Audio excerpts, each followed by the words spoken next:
ಮತ್ತು ಎಲ್ಲ ಅಧಿಕಾರಿಗಳಿದ್ದಾರೆ. ಈಗಾಗಲೇ ನಾನು oil companies BPL, HPCL, Indian oil ಮತ್ತು ಗೈಲ್ ಈ 4 ಜನ ರಾಜ್ಯದ ಮುಖ್ಯಸ್ಥರನ್ನು ಕರೆಸಿ ಈ ಸುದೀರ್ಘವಾಗಿ ಚರ್ಚೆ ಮಾಡಿದ್ದೀವಿ. ಇರಾನ್ ಮತ್ತು ಇಸ್ರೇಲ್ ಯುದ್ಧದ ವಿಷಯದಲ್ಲಿ ಶಿಪ್ಗಳನ್ನು ನಮ್ಮಲ್ಲಿ ಏನು ಫಿಲಪ್ ಆಗಿ ಇಲ್ಲಿಗೆ ಬರಬೇಕಾಗಿತ್ತು ಅವು ನಿಲ್ಲಿಸಿದ್ದಾರೆ. ಇಂತಹ ಸಂದರ್ಭದಲ್ಲಿ ಯಾವ ರೀತಿ ನೀವು ಈ ಸಾಮಾನ್ಯ ಜನ ಉಪಯೋಗಿಸುವಂಥ ಡೊಮೆಸ್ಟಿಕ್ ಗ್ಯಾಸ್ ಮತ್ತು ಕಮರ್ಷಿಯಲನ್ನು ಅಡ್ರೆಸ್ ಮಾಡ್ತೀರ ಅನ್ನೋ ವಿಷಯವನ್ನು ಮಾತಾಡಿ. ಸುಮಾರು 1,000 ಮೆಟ್ರಿಕ್ ಟನ್ ಒಂದು ದಿನಕ್ಕೆ ಅಂದರೆ 50,000 ಸಿಲಿಂಡರ್ಸ್, ಅದು 19 kg ಇರುವಂಥ ಸಿಲಿಂಡರ್ಸ್. 1,000 ಮೆಟ್ರಿಕ್ ಟನ್ ಅಂದರೆ ಪರ್ ಡೇ 50,000 ಸಿಲಿಂಡರ್ಸ್ ಕಮರ್ಷಿಯಲ್. ಅದು ಡೊಮೆಸ್ಟಿಕ್ಕು ಸಾಮಾನ್ಯವಾಗಿ ಮನೆಯಲ್ಲಿ ಬಳಸೋದು 5,000 ಮೆಟ್ರಿಕ್ ಟನ್ ಪರ್ ಡೇ ಅಂದರೆ 3,50,000 ಸಿಲಿಂಡರ್ಸನ್ನು ಪ್ರತಿದಿನ. ಅದು 14 kg ಇರ್ತದೆ, 14.2 ಇರ್ಬೋದು. ಇದು ಪ್ರತಿದಿನ ನಮಗೆ ಅವಶ್ಯಕತೆ ಇರೋದು ಕರ್ನಾಟಕ ರಾಜ್ಯಕ್ಕೆ. ಇದರಲ್ಲಿ ಭಾರತ ದೇಶದಲ್ಲಿ ಉತ್ಪಾದನೆ ಆಗೋದು 30% ಇರ್ತದೆ. ಪ್ರೊಡಕ್ಷನ್ ಇಲ್ಲ, ನಿಯರ್ಲಿ 30% ಇದೆ. ಗೈಲ್ನವರು ಸುಮಾರು 5 ಲಕ್ಷ ಮನೆಗಳಿಗೆ ಕನೆಕ್ಷನ್ ಕೊಟ್ಟಿದ್ದಾರೆ. ಅದು ಲೇಟಾಗಿ ಪ್ರಾರಂಭ ಆಗಿದೆ. ಮುಂದೆ ಅದು ಕೂಡ ಹೆಚ್ಚಿಗೆ ಡೆವಲಪ್ಮೆಂಟ್ ಆಗೋ ಸಿಚುವೇಶನ್. ನಮ್ಮಲ್ಲೇನಾಗಿದೆ, ನಗರಗಳಲ್ಲಿ ಬಿಟ್ಟು ಹಳ್ಳಿಗಳಿಗೂ ಕೂಡ ಎಲ್ಲಿ ನಾವು ಶತಮಾನಗಳಿಂದ ಸೌದೆ ಉಪಯೋಗಿಸಿ ನಾವು ಅಡುಗೆ ಮಾಡ್ಕೊಳ್ತಾ ಇದ್ವಿ, ನೀರು ಕಾಯಿಸ್ತಾ ಇದ್ವಿ, ಎಲ್ಲ ಮಾಡ್ತಾಯಿದ್ವಿ. ಇವರೆಲ್ಲ ಕೂಡ ಈಗ ಈ ಗ್ಯಾಸನ್ನು ಉಪಯೋಗಿಸೋ ಕಡೆ ಹೊರಟೋಗಿದ್ದಾರೆ. ಆದರೂ ಕೂಡ ಆತಂಕ ಪಡಬೇಕಾಗಿಲ್ಲ. ಯಾಕಂದರೆ ಈಗ ಗೌರ್ಮೆಂಟ್ ಆಫ್ ಇಂಡಿಯಾ ಹೇಳಿದ್ದಾರೆ 5 ದಿನ ಕಡಿಮೆ ಮಾಡಿದೆ, 25 ದಿನಕ್ಕೆ ಒಂದು ಸಿಲಿಂಡ್ರ್ ಕೊಡ್ತೀವಿ ಅಂತ ಹೇಳಿದೆ ಒಂದು ಕುಟುಂಬಕ್ಕೆ. ಅವ್ರ ಪ್ರಕಾರ ಒಂದು ಸಿಲಿಂಡ್ರು 4 ರಿಂದ 5 ಜನ ಇದ್ದರೆ 1.5 ತಿಂಗಳು ಉಪಯೋಗಿಸ್ಬೋದು ಅಂತಿದ್ದಾರೆ. ಆದರೂ ಕೂಡ ಇನ್ನೊಂದು 9-10 ದಿನಕ್ಕೆ ಪೂರ್ತಿ ಪ್ರಮಾಣದಲ್ಲಿ ಏನು ತೊಂದರೆ. ಅದಾದಮೇಲೆ ಸ್ವಲ್ಪ ಕಡಿಮೆ ಆಗ್ಬೋದು. ಆದರೂ ಕೂಡ 25 ದಿನಕ್ಕೆ ಒಂದು ಸಿಲಿಂಡ್ರನ್ನು ಒಂದು ಕನೆಕ್ಷನ್ಗೆ ಕೊಡ್ತಾರೆ. ಇದು ಕ್ಲಿಯರ್ ಆಗಿದೆ. ಇದಕ್ಕೆ ಆತಂಕ ಪಡಬೇಕಾಗಿಲ್ಲ ಅಂತ ಹೇಳೋದಕ್ಕೆ ನಿಮ್ಮನ್ನೆಲ್ಲ ಕರೆಸಿದೆ. ನೀವು ಅವ್ರಿಗೆ ಮೆಸೇಜ್ ಕೊಡಿ. ಪ್ರೊಡಕ್ಷನ್ನು ನಮ್ಮಲ್ಲಿ 30% ಇದ್ದರೆ 60 to 70% ನಾವು ಇಂಪೋರ್ಟ್ ಮಾಡ್ಕೊಳ್ತಾ ಇದ್ದೀವಿ. ನಿಜ, ಬಹಳಷ್ಟು ಬರೋದು ಅಮೇರಿಕಾ ಬರ್ತದೆ, ರಷ್ಯಾನಿಂದ ಬರ್ತದೆ. ಬಟ್ಟು ಅರೇಬಿಯನ್ ಕಂಟ್ರೀಸ್ ಇದೆ ಬಹಳ ಬರೋದು. ಅದು ನಿಮಗೆಲ್ಲ ಗೊತ್ತಿದೆ. ನೀವೇ ನಮಗೆಲ್ಲ ಹೇಳ್ತಾ ಇದ್ದೀರಿ ಎಷ್ಟು ಯುದ್ಧ ಆಗ್ತಾಯಿದೆ, ಏನಾಗ್ತಾಯಿದೆ ಅಂತ. ನೀವೇ ನಮಗಿಂತ ಹೆಚ್ಚಿಗೆ ಹೇಳ್ತೀವಿ. ವೆಸಲ್ಸು ತುಂಬಿರೋ ಅಂಥವು ಕೂಡ ಬರೋಕ್ಕಾಗ್ತಾ ಇಲ್ಲ. ಅಂತಹ ಪರಿಸ್ಥಿತಿ ಬಂದಾಗ ಕೂಡ ನಾವು ಯುದ್ಧ ನಿಂತರೆ ಯಥಾಸ್ಥಿತಿ ನಡ್ಕೊಂಡು ಹೋಗ್ತದೆ, ಏನೂ ತೊಂದರೆ ಇಲ್ಲ. ಯುದ್ಧ ಕಂಟಿನ್ಯೂ ಆದಾಗ ಕೂಡ 25 ದಿನಕ್ಕೆ ಒಂದು ಸಿಲಿಂಡ್ರನ್ನು ಕೊಡ್ತೀನಿ. ನಾನು ಗ್ರಾಹಕರಲ್ಲಿ ಮನವಿ ಮಾಡ್ತೀನಿ, ಹಳ್ಳಿಗಾಡಲ್ಲಿರಲಿ ನಗರದಲ್ಲಿರಲಿ ಮಿತಿಯಾಗಿ ಉಪಯೋಗಿಸ್ಬೇಕು. ತೀರಾ ಅವಶ್ಯಕತೆ ಇರೋದನ್ನು ಉಪಯೋಗಿಸ್ಕೊಳ್ಳುವಂಥದ್ದು ಇಂಥ ಕಷ್ಟ ಕಾಲಗಳಲ್ಲಿ ಪ್ರಾಕ್ಟೀಸ್ ಮಾಡ್ಕೊಬೋದು. ತೀರಾ ಅವಶ್ಯಕತೆ ಇರೋದನ್ನು ಉಪಯೋಗಿಸ್ಕೊಳ್ಳೋದ್ರಿಂದ ಒಂದು ಕಡೆ ಅವ್ರಿಗೂ ಸೇವಿಂಗ್ ಆಗ್ತದೆ, ಪರಿಸ್ಥಿತಿಯನ್ನು ಕೂಡ ನಿಭಾಯಿಸಿದಂಗೆ ಆಗ್ತದೆ. ಆದ್ದರಿಂದ ನಾವು ಅದನ್ನು ಅಳವಡಿಸ್ಕೊಳ್ಬೇಕಾಗ್ತದೆ. ಅಷ್ಟಾದರೂ ಕೂಡ ಅವರು ಮನೆಗೊಂದು ಸಿಲಿಂಡರ್ ಕೊಡೋದನ್ನು ಕೊಡ್ತೀವಿ ಅನ್ನೋ ಮಾತನ್ನು ಆಶ್ವಾಸನೆ ಕೊಟ್ಟಿದ್ದಾರೆ. ಬಹುತೇಕ ಕೊಡ್ತಾರೆ. ಯಾಕಂದರೆ ನಮ್ಮಲ್ಲಿ 25 to 30% ಪ್ರೊಡಕ್ಷನ್ ಇರೋದ್ರಿಂದ ತೀರಾ ನಿಂತೋಗುವಂಥ ಪರಿಸ್ಥಿತಿ ಏನಿಲ್ಲ. ನಾವು ಕೂಡ ಇಂತಹ ಸಂದರ್ಭಗಳಲ್ಲಿ ಜಾಣತನದಿಂದ ಎಷ್ಟು ಕಡಿಮೆ ಮಾಡೋಕ್ಕೆ ಉಪಯೋಗಿಸೋಕ್ಕಾಗುತ್ತೆ ಅಷ್ಟು ಮಾಡಿದ್ರೆ ಒಳ್ಳೆಯದು ಅಂತ ಸರ್ಕಾರದ ವತಿಯಿಂದ ನಾನು ಹೇಳ್ತೀನಿ. ಮತ್ತು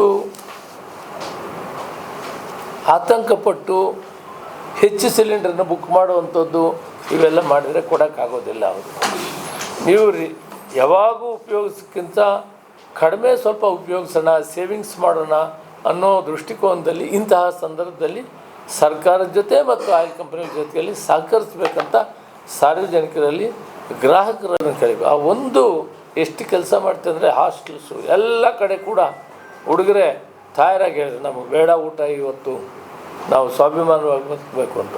ಇಂಥ ಪರಿಸ್ಥಿತಿ ನಾವು ಸುಮ್ಮನೆ ಕುಂತಿಲ್ಲ. ಕೇಂದ್ರ ಸರ್ಕಾರ, ನಾನು ಮಂತ್ರಿ ಆಗಿದ್ದೆ, ಭಾಳ ಹೆಚ್ಚು ಒತ್ತು ಕೊಟ್ಟಿವಿ. ಏನು ನಮ್ಮ ಸೋಲಾರ್ ಗ್ರೀನ್ ಎನರ್ಜಿಯನ್ನು ಹೆಚ್ಚು ಮಾಡಬೇಕು ಅನ್ನೋದಕ್ಕೆ ಸಾಕಷ್ಟು ಬೇಸಿಕ್ಕಾಗಿ ಯಾವುದೇ ಸರ್ಕಾರ ಇರಲಿ ಅದಕ್ಕೆ ಹೆಚ್ಚು ಒತ್ತು ಕೊಟ್ಟಿದ್ದಾರೆ. ಯಾಕಂದರೆ ನಾವು ನಮ್ಮ ಕಾಲ ಮೇಲೆ ನಿಂತ್ಕೊಬೇಕಾಗ್ತದೆ. ಯಾವ ಕಾಲದಲ್ಲಿ ಕೂಡ ಹೊರದೇಶಗಳ ಮೇಲೆ ಡಿಪೆಂಡ್ ಆಗೋಕ್ಕಾಗಲ್ಲ. ಗಾಂಧೀಜಿಯವರು ಅದನ್ನೇ ಹೇಳಿ, ನಾವು ಯಾವತ್ತೂ ಕೂಡ ಅವಲಂಬನೆ ಆಗಬಾರ್ದು, ಸ್ವಾಭಿಮಾನಿಗಳಾಗಿ ತಮ್ಮ ಕಾಲ ಮೇಲೆ ತಾವು ನಿಂತು ಜೀವನ ಮಾಡಬೇಕು. ಬಟ್ ದೇಶದಲ್ಲಿ ಜನಸಂಖ್ಯೆ ಜಾಸ್ತಿ ಆಗ್ತಾ, ಕನ್ಸಂಪ್ಷನ್ ಜಾಸ್ತಿ ಆಗ್ತಾ, ಇವತ್ತು ನಾವು 35 ಕೋಟಿ ಜನ ಇತ್ತು 1945, 46, 47 ಒಳಗಡೆ. ಇವತ್ತು 150 ಕೋಟಿ ಆಗಿದ್ದೀವಿ. ಎಲ್ಲ ಇದು ಉತ್ಪಾದನೆಯೂ ಆಗಿದೆ. ಉತ್ಪಾದನೆ ಸುಧಾರಿಸಿದ್ವಿ. ಎಕ್ಸೆಪ್ಟ್ ಆಯಿಲ್ ಪ್ರಾಡಕ್ಟ್ಸ್ ಬಿಟ್ಟರೆ ಭಾರತ ದೇಶ ಫುಡ್ ಗ್ರೈನ್ಸಲ್ಲಿ ನಾವು 2 ವರ್ಷಕ್ಕಿಂತ ಹೆಚ್ಚಿಗೆ ಬಫರ್ ಸ್ಟಾಕ್ ಇದೆ ಮತ್ತು ಎಕ್ಸ್ಪೋರ್ಟ್ ಮಾಡ್ತಾಯಿದ್ದೀವಿ. ಮತ್ತು ಸ್ಪೈಸಸ್ ಎಕ್ಸ್ಪೋರ್ಟ್ ಮಾಡ್ತಾಯಿದ್ದೀವಿ. ರೈಸು, ವೀಟು, ಶುಗರು ಎಕ್ಸ್ಪೋರ್ಟ್ ಮಾಡ್ತಾಯಿದ್ದೀವಿ. ನಾವು ಕೇಪಬಲ್ ಆಗಿದ್ದೀವಿ, ಡೆವಲಪ್ಮೆಂಟ್ ಮಾಡಿದ್ದೀವಿ. ಬಟ್ ನಮ್ಮಲ್ಲಿ ಸೋರ್ಸಸ್ಸು ಆಯಿಲ್ ಪ್ರೊಡಕ್ಷನ್ಸನ್ನು ಕಡಿಮೆ ಇದೆ. ಇದು ತಮಗೆಲ್ಲ ಗೊತ್ತಿಲ್ಲ ಅಂತ ಹೇಳ್ತೀನಿ. ಯಾಕಂದ್ರೆ ನಾನು ಕೇಂದ್ರ ಸರ್ಕಾರದಲ್ಲಿ ಕೆಲಸ ಮಾಡಿದ್ಮೇಲೆ ಪರಿಸ್ಥಿತಿ ಏನಿದೆ, ಅದಕ್ಕೆ ನಮ್ಮ ಸರ್ಕಾರ ಇದ್ದಾಗಲಿ ಈಗಿರೋ ಸರ್ಕಾರ ಆಗಲಿ will go for the green energy ಅಂತೇಳಿ ಮಾಡಿದ್ದಾರೆ. ಗ್ರೀನ್ ಎನರ್ಜಿಯಲ್ಲಿ ನಾವು ಹೈಡ್ರೋ ಎಲೆಕ್ಟ್ರಿಕ್ ಪ್ರಾಜೆಕ್ಟ್ ಆಗ್ಬೋದು, ಆಮೇಲೆ ಸೋಲಾರ್ ಪ್ರಾಜೆಕ್ಟ್ಸ್ ಆಗ್ಬೋದು. ಇದನ್ನು ಅದರಲ್ಲಿ ಕರ್ನಾಟಕ ರಾಜ್ಯದಲ್ಲಿ ಬಹಳಷ್ಟು ಹೆಚ್ಚಿಗೆ ಸೋಲಾರ್ ಪ್ರಾಜೆಕ್ಟ್ಸ್ ಕೂಡ ಮಾಡಿದ್ದೀವಿ.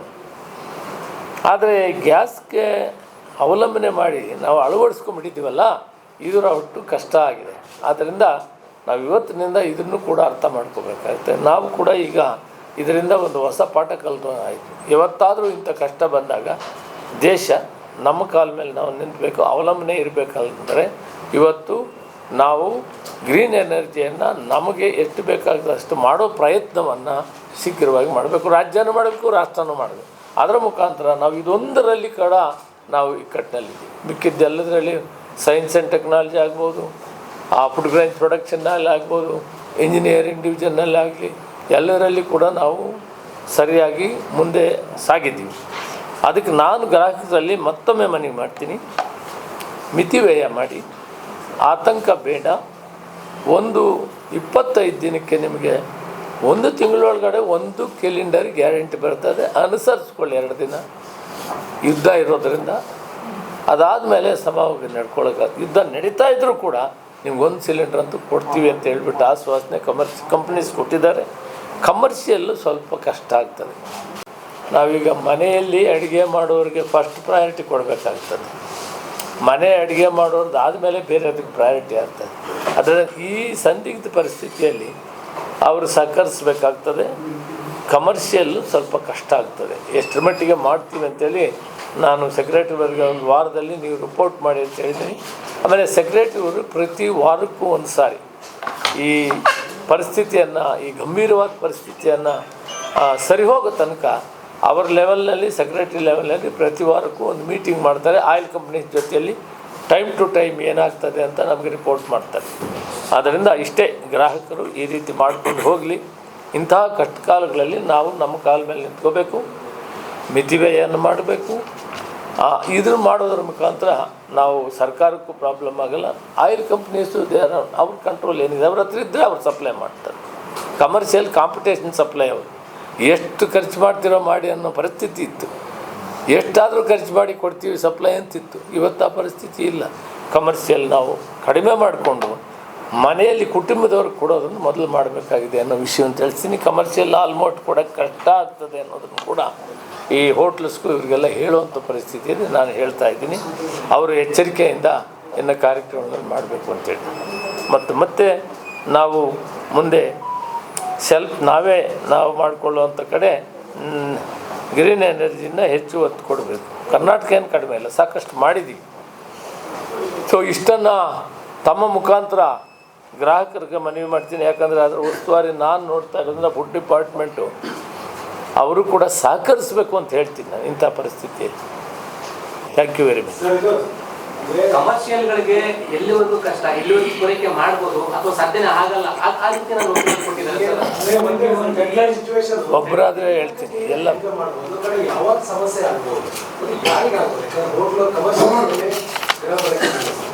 ಸುಮಾರು 1 ವಾರ ಏನು ಪ್ರಾಬ್ಲಮ್ ಆಗಲಾರದು. ಡೊಮೆಸ್ಟಿಕ್ ನಾನು ಹೇಳ್ತಾರೆ, ಡೊಮೆಸ್ಟಿಕ್ ಪ್ರಾಬ್ಲಮ್ ಇಲ್ಲ. ಒಂದು ಸಿಲಿಂಡ್ರ್ ಕೊಡ್ತಾರೆ, ಅದರದ್ದೇನು ತೊಂದರೆ ಇಲ್ಲ. ಈವನ್ ಕಮರ್ಷಿಯಲ್ದು ಆಲ್ಮೋಸ್ಟು ಕಷ್ಟ ಇದೆ. ವಿ ಆರ್ ಕನ್ವರ್ಟಿಂಗ್ ಕಮರ್ಷಿಯಲ್ ಎಲ್ಲ ಗ್ರಾಹಕರಿಗೆ ಕೊಡಬೇಕು, ಡೊಮೆಸ್ಟಿಕ್ ಅವ್ರಿಗೆ ಕೊಡಬೇಕು ಅಂತ ಯೋಚನೆ ಮಾಡಿದ್ವಿ. Any hope of this commercial ಇಲ್ಲ? ಒಂದು ನಿಮಿಷ ಕಮರ್ಷಿಯಲ್ಲು ಈಗ ನಮಗೆ ಕಮರ್ಷಿಯಲ್ ಸರ್ವಿಸ್ ಏನಿದೆ, ಹಾಸ್ಪಿಟಲ್ ನಂಬರ್ 1, ಕಾಲೇಜಸ್ ಅದಕ್ಕೆ ಕಮರ್ಷಿಯಲ್ಲು ಕೊಡೋದನ್ನು ಹೇಳಿದ್ದೀನಿ. ಕರೆಕ್ಟ್. ಸ್ಕೂಲ್ಸ್, ಕಾಲೇಜಸ್, ಮೊದಲನೇದು ಹಾಸ್ಪಿಟಲ್, ಸೆಕೆಂಡ್ ಸ್ಕೂಲ್ಸು ಕಾಲೇಜಸ್ಸನ್ನು ಮಾಡ್ತೀವಿ. ಹೋಟೆಲ್ಸ್ಗೆ, ಕಲ್ಯಾಣ ಮಂಟಪಗಳಿಗೆ ಇವನ್ನ ಸ್ವಲ್ಪ ರಿಸ್ಟ್ರಿಕ್ಟ್ ಆಗಲೇಬೇಕಾಗ್ತದೆ, ಅನಿವಾರ್ಯವಾಗಿದೆ. ರಿಸ್ಟ್ರಿಕ್ಷನ್ ಅವೆಲ್ಲ ಕೊಡ್ತಾರೆ ಸರ್. ಈಗ ಬೆಂಗಳೂರು ಐ ಟಿ ಸಿಟಿ ಆಗಿರೋದ್ರಿಂದ ಮೋಸ್ಟ್ ಆಫ್ ದಿ ಅಂದ್ರೆ ಡಿಪೆಂಡ್ ಹೋಟೆಲ್ಸ್ಗಳಲ್ಲೇ ಇದಾಗಿರ್ತಾರೆ ಎಲ್ಲ ಜಾಬ್ ಓರಿಯೆಂಟೆಡ್ ಇರೋರು. ಹಾಗಾಗಿ ಈಗ ಹೋಟೆಲ್ಗಳೇ ಈ ರೀತಿ ವ್ಯತಿರಿಕ್ತ ಪರಿಣಾಮ ಅಂದರೆ ಅವ್ರನ್ನ ಲಾಸ್ಟ್ ದೆಮ್ ಟು ನಾನು ಅವರನ್ನು 1 ವಾರದಲ್ಲಿ ಮತ್ತೇನೇನು ಮಾಡ್ಬೋದು, ಯಾವ ರೀತಿ ಅಡ್ಜಸ್ಟ್ ಮಾಡ್ತೀರಿ, ಗೆಟ್ ದಿ ಇನ್ಫಾರ್ಮೇಷನ್ ಬಂದು government of India petroleum and natural gas ಇದರಿಂದ ತಗೊಂಡು ಮತ್ತೆ ನಮಗೆ ವಾರಕ್ಕೆ ವರದಿ ಕೊಡಬೇಕು. ಆಸ್ ಆನ್ ಟುಡೇ ಇದು ಇಷ್ಟು ಮಾತ್ರ ನಡೀತಾ ಇರ್ತದೆ. ಕಮರ್ಷಿಯಲ್ ನೀವು ಹೇಳೋದು ಕರೆಕ್ಟ್. ಕಮರ್ಷಿಯಲ್ ಪೂರಾ ನಿಲ್ಲಿಸಿದರೆ ಕಷ್ಟ ಆಗ್ತದೆ. ಈ ಸಿಟೀಸಲ್ಲೆಲ್ಲ ಭಾಳ ಕಷ್ಟ ಇದೆ. ಅದ್ರ ಬಗ್ಗೆ ನಾವು ತಕ್ಷಣ 1 ವಾರದಲ್ಲೇ ಇದು ಮಾಡಬೇಕು ಅಂತೇಳಿ ಹೇಳಿದ್ದೀನಿ. ಬಟ್ ಪರಿಸ್ಥಿತಿನ ತಮಗೂ ಅರ್ಥ ಆಗ್ತದೆ. ಎಂಟೈರ್ ನಿಂತಾಗ they are addressing the domestic issue without stopping. ಆಗ ಅದರ್ ಮ್ಯಾನುಫ್ಯಾಕ್ಚರಿಂಗ್ ಸೆಕ್ಟರ್ಸ್ ಆಗ್ಬೋದು, ಹೋಟೆಲ್ಸ್ ಆಗ್ಬೋದು. ಎಸೆನ್ಷಿಯಲ್ ನಮಗೆ ಹಾಸ್ಪಿಟ್ಲಿಗೆ ಬೇಕೇ ಬೇಕು, ಅದು ಮಾಡಲೇಬೇಕು. ಕಾಲೇಜ್ ಮಕ್ಕಳು, ಸ್ಕೂಲ್ಸು, ಇವಕ್ಕೆಲ್ಲ ನಾವು ಹಾಸ್ಟೆಲ್ಸು ಇವಕ್ಕೆ ಯಾವಕ್ಕೂ ನಿಲ್ಸೋಕ್ಕಾಗಲ್ಲ. ಮಕ್ಕಳು ಇಲ್ಲಿಂದ ಬಂದಿರ್ತಾರೆ, ಹಾಸ್ಟೆಲ್ಗಳಲ್ಲಿ ರೆಸಿಡೆನ್ಷಿಯಲ್ ಸ್ಕೂಲ್ಸಲ್ಲಿರ್ತಾರೆ, ಅವಕ್ಕೆಲ್ಲ ಪ್ರಯಾರಿಟಿಯಲ್ಲಿ ಇಟ್ಕೊಂಡಿದ್ವಿ. ಓನ್ಲಿ ನಾವು ಮನವಿ ಮಾಡೋದೇನೆಂದರೆ ಅಲರ್ಟ್ ಆಗಿರಬೇಕು. ಹೋಟೆಲ್ಸು, ಕಲ್ಯಾಣ ಮಂಟಪಸು ಇಂಥವು ಇದನ್ನು ಯಾವ ರೀತಿ ಮಾಡಬೇಕು ಅನ್ನೋದನ್ನು ನಾವು ನೆಕ್ಸ್ಟ್ ಒಂದು ಮೀಟಿಂಗ್ ಮಾಡಿದಾಗ will come out this one. ಇದು ಎಮರ್ಜೆನ್ಸಿ ಮೀಟಿಂಗ್ ಕರೆದು, ಯಾಕಂದರೆ ಪ್ಯಾನಿಕ್ ಆಗಬಾರ್ದು, ಆತಂಕ ಪಡಬಾರ್ದು. 1 ತಿಂಗಳಿಗೆ 1 ಸಿಲಿಂಡರ್ ಸಿಗ್ತದೆ, ಅಡ್ಜಸ್ಟ್ ಮಾಡಿಕೊಂಡು ಹೇಳೋಣ. ಒಂದು ವೇಳೆ ಯುದ್ಧ ನಿಂತೋದ್ರೆ, ಯುದ್ಧ ನಿಂತರೂ ಕೂಡ 30 ದಿನ ಬೇಕು. ಅದು ನಾರ್ಮಲ್ಗೆ ಪ್ರೊಸೀಜರ್ಗೆ ಬರಬೇಕಾದ್ರೆ 1 ತಿಂಗಳು. ಯುದ್ಧ ನಿಂತಿದೆ ಇವತ್ತಂದರೆ 1 ತಿಂಗಳು. ಅಮೇರಿಕಾದಿಂದ ಬರ್ತಾ ಇದೆ, ರಷ್ಯಾದಿಂದ ಬರ್ತಾ ಇದೆ, ನ್ಯಾಚುರಲ್ ಆಗಿ ಮೊದಲಿಂದ ಬರ್ತಾ ಇದ್ದಂಗೆ ಬರ್ತಾ ಇದೆ, ಅದು ನಿಂತಿಲ್ಲ. ಬಟ್ ಅರೇಬಿಯನ್ ಕಂಟ್ರೀಸದ್ದು ಲಯನ್ ಶೇರ್ ಅಲ್ಲೇ ಬರ್ತಾಯಿದೆ, ಅದು ನಿಂತಿರೋದ್ರಿಂದ ಆತಂಕ ಇದೆ. ಆದರೆ ಇವ್ರು ಗ್ರಾಹಕರು ಆತಂಕ ಪಡೋಂಗಿಲ್ಲ. ಅವ್ರಿಗೆ ಏನು ಬೇಕೋ ವ್ಯವಸ್ಥೆ ಮಾಡೋದಕ್ಕೆ ಏರ್ಪಾಡು ಮಾಡಿದ್ದೀವಿ. ಹೋಟೆಲ್ಸ್ ಇದಕ್ಕೆ ಪ್ರಯಾರಿಟಿ ಮೇಲೇ ಕೊಡಬೇಕು ಅಂತೇಳಿ ಹೇಳಿದೆ. ಮತ್ತೆ ಕಮರ್ಷಿಯಲ್ಗೆ ಒಂದು ರಿಸ್ಟ್ರಿಕ್ಷನ್ ಇದೆ ಹಾಕಿದ್ರೆ. ಈಗ ಏನು ಎಸೆನ್ಷಿಯಲ್ ಇದೆ, ಆಸ್ಪತ್ರೆ, ಹಾಸ್ಟೆಲ್ ಅಂತ ಹೇಳಿ, ಕಾಲೇಜ್, ಸ್ಕೂಲು, ಅದಕ್ಕೇನಾದ್ರು ಕಡಿತ ಮಾಡಿದ್ರೆ ಸಂಪೂರ್ಣವಾಗಿ 100% ಪೂರೈಕೆ ಆಗುತ್ತೆ. ಅದರಲ್ಲಿ 100% ಅಲ್ಲ, ಸ್ವಲ್ಪ ಮಿನಿಮಮ್ ಕಡಿತ ಇರ್ತದೆ. ಬಟ್ ಈಗ ಮಕ್ಕಳು ಶಾಲೆ ಮನೆಯಿಂದ ಬಂದಿರ್ತಾರೆ, ಅವ್ರು ಅಲ್ಲೇ ಹಾಸ್ಟೆಲ್ ಓದ್ತಾರೆ, ಅವ್ರಿಗೆ ಊಟ ಕೊಡಲೇಬೇಕಾಗ್ತದೆ.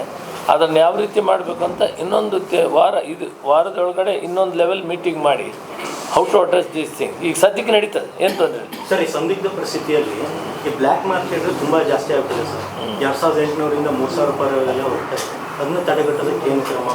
ಈಗ ನಾವು ಅದಕ್ಕೊಂದು ಕೋಆರ್ಡಿನೇಷನ್ ಮಾಡಿಕೊಂಡು food department, police department, Indian oil corporation put together ನಾವು ಒಂದು ಬಹಳ ಎಚ್ಚರಿಕೆಯಿಂದ ಅದನ್ನು ನಿಗಾ ಮಾಡಬೇಕು. ಯಾರು ಕೂಡ ಮಾಡಿದ್ರೆ ಶಿಸ್ತಿನ ಕ್ರಮ, ಭಾಳ ಕಠಿಣವಾದ ಕ್ರಮ ತಗೊಂಡು. ಇಂಥ ಕಷ್ಟಕಾಲದಲ್ಲಿ ಎಲ್ಲರೂ ಕೋಆಪ್ರೇಟ್ ಮಾಡಬೇಕು. ಬ್ಲ್ಯಾಕ್ ಮಾರ್ಕೆಟ್ ಮಾಡೋದು, ಸಿಲಿಂಡರ್ ಜಾಸ್ತಿ ಬುಕ್ ಮಾಡೋದು, ಸಿಲಿಂಡರ್ ಬುಕ್ ಮಾಡಿ ಬೇರೆಯವ್ರಿಗೆ ಮಾರೋದು, ಅದನ್ನು ಮಾಡೋದಕ್ಕೆ ಅವಕಾಶ ಕೊಡಲ್ಲ. ಭಾಳ ಕಟ್ಟುನಿಟ್ಟು ಕ್ರಮವನ್ನು ತಗೋತೀವಿ. ಅದನ್ನು ಕೂಡ ಸಪ್ರೇಟ್ ಮಾಡಬೇಕಾಗ್ತದೆ.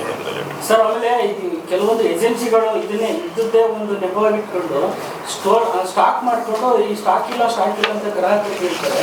ಅದ್ರ ಬಗ್ಗೆ ಅದಕ್ಕೆ ನಾನು ಇವತ್ತು ಹೇಳ್ತಾ ಇದ್ದೀನಲ್ಲ, ಯಾವ ಡಿಸ್ಟ್ರಿಬ್ಯೂಟರು ಕೂಡ ಒಂದು ತಿಂಗಳಲ್ಲಿ ಒಂದು ಸಿಲಿಂಡರ್ ಕೊಡೋದಕ್ಕೆ ಇಲ್ಲ ಅಂತ ಹೇಳೋಂಗಿಲ್ಲ. That is the assurance given by the oil company. ಅದರಿಂದ ಅವರು ಹೆಚ್ಚಿಗೆ ಒತ್ತಾಯ ಮಾಡೋಂಗಿಲ್ಲ, ಇಲ್ಲ ಅಂತ ಪೂರ್ತಿ ಹೇಳೋಂಗಿಲ್ಲ. ಇದು ಎಲ್ಲ ಡಿಸ್ಟ್ರಿಬ್ಯೂಟರ್ಸ್ ಕೂಡ ಈ ಸಂದರ್ಭದಲ್ಲಿ ನಾನು ಅವ್ರಿಗೆ ಹೇಳ್ತಾ ಇದ್ದೀನಿ, ನಿಮ್ಮ ಮುಖಾಂತರ ಅವ್ರು ಯಾರೂ ಕೂಡ ಆ ರೀತಿ ಬ್ಲ್ಯಾಕ್ ಮೇಲ್ ಮಾಡೋಕ್ಕೆ ಹೋಗಲ್ಲ, ಬ್ಲ್ಯಾಕ್ ಮಾರ್ಕೆಟ್ ಮಾಡೋಕ್ಕಾಗೋದಿಲ್ಲ. ಇವೆಲ್ಲ ಕ್ರಮ ತಗೊತೀವಿ ನಾವು, ಅದನ್ನು ಅಷ್ಟು ಸಲೀಸಾಗಿ ಬಿಡಲ್ಲ. ಇಂಥ ಕಷ್ಟಕಾಲದಲ್ಲಿ ಆಕ್ಷನ್ ಅನ್ನೋದಕ್ಕಿಂತ ನಾನು ಅಪೀಲ್ ಮಾಡ್ತೀನಿ, ಇಂಥ ಕೆಲಸಗಳು ಕೈ ಹಾಕಬೇಡ್ರಿ, ಕಷ್ಟಕಾಲದಲ್ಲಿ ಸಹಕರಿಸಿ ಅಂತ ಹೇಳ್ತೀನಿ ನಾನು. Thank you very much. ಸಿಗಲಿಲ್ಲ ಸರ್, ಕಮರ್ಷಿಯಲಿ ಕಷ್ಟ ಆಗುತ್ತೆ ಅಂತ ಹೇಳಿದ್ರಿ. ಯಾವಾಗಿಂದ ಸಂಪೂರ್ಣ ಸ್ಟಾಪ್ ಆಗುತ್ತೆ ಪೂರೈಕೆ? ಸ್ಟಾಪ್ ಮಾಡ್ಬೇಕಂತ ನಮ್ಮ ಅಭಿಪ್ರಾಯ ಇಲ್ಲ, ಪರಿಸ್ಥಿತಿ ಹಂಗಿದೆ. Will take up with next ವೀಕಲ್ಲಿ ಒಂದು ಕ್ಲಿಯರ್ ಪಿಕ್ಚರ್ ಅವ್ರಿಗೆ ಇನ್ಸ್ಟ್ರಕ್ಷನ್ಸ್ ಕೊಟ್ಟಿದ್ದೀನಿ. ಅವರು ನೇರವಾಗಿ ಅವರೇ ಕಂಪ್ಲೀಟ್ ಆಗಿ ಅವ್ರಿಗೇನಾಗಿದೆ, ಇದು ಸ್ಟೇಟ್ ಆರ್ಗನೈಜೇಷನ್ಸ್ ಅಲ್ಲ, ಸೆಂಟ್ರಲ್ ಗೌರ್ಮೆಂಟ್ ಆರ್ಗನೈಜೇಷನ್ಸ್. ಎಲ್ಲಿಂದ ಪೂಲ್ ಮಾಡ್ತಾರೆ, ಎಲ್ಲೆಲ್ಲಿ ಅವೈಲೇಬಲ್ ಇದೆ, ರಷ್ಯಾನಿಂದ ಎಷ್ಟು ಬರ್ಬೋದು, ಅದರದಿಂದ ಅರೇಬಿಯನ್ ಕಂಟ್ರೀಸಿಂದ ಎಷ್ಟೆಷ್ಟು ಪೂಲ್ ಮಾಡ್ಬೋದು, ಅದನ್ನು ನಡೀತಾ ಇದೆ. ಗೌರ್ಮೆಂಟ್ ಆಫ್ ಇಂಡಿಯಾ ಲೆವೆಲ್ ಅದು ನಡೀತಾ ಇದೆ. ಪೂರೈಕೆ ಸ್ಟಾಪ್ ಮಾಡೋದಿಲ್ಲ.